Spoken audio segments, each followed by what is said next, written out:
Scariest, we need to leave now. Gut feeling that you've ever experienced. Full story plus 5 updates. I recently gave birth to twin girls. I had kept this a secret from my family to surprise them. A month before I gave birth, my sister's child tragically passed away from SIDS, and my family mourned the loss of the baby. When I gave birth, my whole family visited me, except for my sister and her husband. I understood because they were still grieving. News quickly spread that I had given birth to twins. My sister visited with her in-laws. Her mother-in-law immediately said that God had sent another baby for my sister, claiming one of my twins was a reincarnation of their lost child. I firmly told them that both babies were mine. They held my twins and looked at each other, convinced that one of them was indeed their lost baby. My husband quickly took our babies and kicked them out. Later that day, my mother visited and insisted I should give one of my twins to my sister because she was mourning. I refused, told her they are mine. The next morning, we saw on our Ring camera her mother-in-law was standing in front of our door at 3 a.m. praying. It sent chills down my spine. I threatened them to leave us alone. Every day for 1 week, a dead bird that was gutted is on our porch and a red-colored stained the sides of our home. My husband and I knew right then we have to leave. My husband called the police and said, they cannot do anything as somebody might be just playing with us. The red stain on the wall and our door was an animal's blood. They offered to file for a restraining order once we figured who did it. My husband was eager and knew who it was after we reviewed the footage of our Ring camera. I told him not to since it's my sister's in-laws, and maybe talking to them will sort this out. I don't believe in this kind of arrangement, but I was wrong. After her mother-in-law's visit, I told my sister about her weird behavior, and it did scare us. I'm not sure if she ever said anything, but her mother-in-law kept coming back at exactly 3 a.m., praying. She would stay on the porch standing whispering while her head tilted. My sister then told me that I shouldn't keep my own kids from her, and that she should feel bad because she lost her child. She went on telling me what I would feel if I lost a child. She had been the favorite child, and she gets everything all the time, and it's just one time where things didn't favor her. After my sister terrorized me every day, sending me thousands of messages and emails. One morning, we found a dead bird on our porch, gutted as if someone had intentionally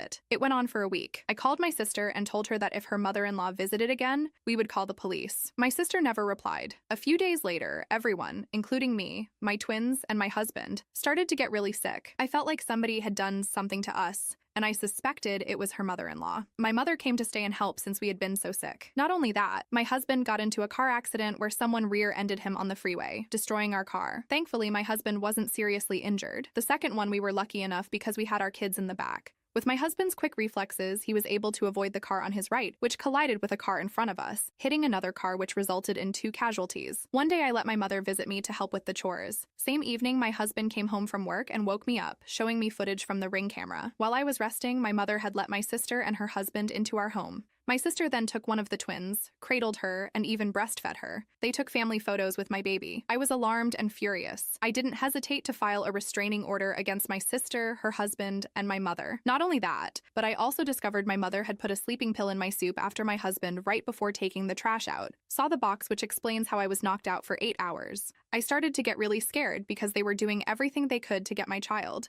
My husband decided we needed to leave our home and move somewhere else. We didn't stay for long and moved out, placing our things in storage temporarily and living in a hotel, which felt more secure. My husband found a home 45 minutes away from everyone. We were discreet and tried our best to ensure no one could track us. After we moved, on the very first night, we saw her mother-in-law again in front of our new home. I was so scared and cried because her behavior was disturbing and honestly feeling helpless. I filed for a restraining order against her. We informed our landlord and they allowed us to move without losing our deposit, letting us break our lease. We moved 3 times within a year, and the same thing kept happening. My husband then moved us to an expensive but secure apartment. We made sure the condo was safe, with only approved guests allowed to visit us. 2 months went by, and we lived peacefully until we learned that my sister's husband had applied to work at our apartment complex and had sneaked up to our floor. He left a note on our door saying they wanted to see the baby. We reported them to the management, fearing for our safety. They eventually fired him because of the restraining order against him. My husband and I were exhausted. There were instances that whenever we were out, somebody was following us. All of these were happening before our twin girls even turned 1. Imagine the exhaustion we went through, moving from house to house because our family wanted our child. My husband and I decided to move abroad and live in hiding. We hadn't returned to the States for 5 years, thinking they had left us alone. We decided to move back because my husband got a great offer and promotion. We lived in a condominium close to his work. Honestly, I had never been so scared in my life, having to run away with babies less than a year old. Update 1. We discovered that my sister's mother-in-law had been convicted of killing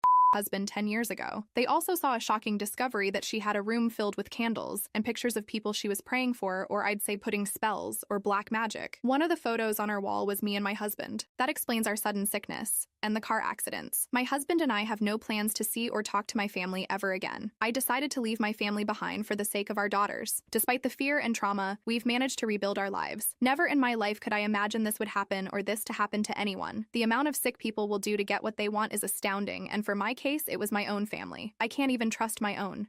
Update 2. To answer the top question, where is my sister and her husband now? The last thing I heard about her was that they tried to get pregnant again, which resulted to miscarriage. My sister suffered from a serious mental disorder. My mom wanted to reconcile with me and apologized for what she did and promised to not do it again. I didn't buy her words and just cut her off. Update 3. Somebody told my sister our whereabouts, but she was too late. She flew all the way to Australia, thinking we were there, but we moved back a long time ago. A relative told me that she is still looking for us. My cousin, who I can trust my life with, kept feeding my sister wrong addresses and countries to travel until she gets exhausted. Took her 4 countries to stop looking for us. Honestly, if she ever succeeds in finding us, I am ready to confront her and protect my family. I'll take her out when she steps on my property. Update 4. Yes, my sister actually tried to sue us. Remember when I told you about my mother letting my sister and her husband into our home after me, causing me to sleep for 8 hours? Well, my sister and her husband didn't stop there. They took it to another level and tried to sue us, claiming we had stolen their baby, my baby. They showed the court photos of her holding my baby, taken in our home. They even went as far as stealing my baby's birth certificate and forging it to support their insane claims. My mother cited my sister and testified saying my daughter is my sister's child, but the court didn't buy it. My delivery doctor and nurse testified, confirming the truth. During the hearing, my sister had a complete breakdown, screaming that my baby was hers and that I didn't deserve my children. It was a dramatic and terrifying moment that left everyone in the courtroom shocked. Update 5. After everything that happened, my husband and I decided to leave the States for good. We realized we would be safer if we left. I want my family to live in peace and be protected without my crazy sister chasing us. This has been the most exhausting experience of my life. Thank you everyone for your support. I appreciate all the tips and suggestions and will definitely keep them in mind.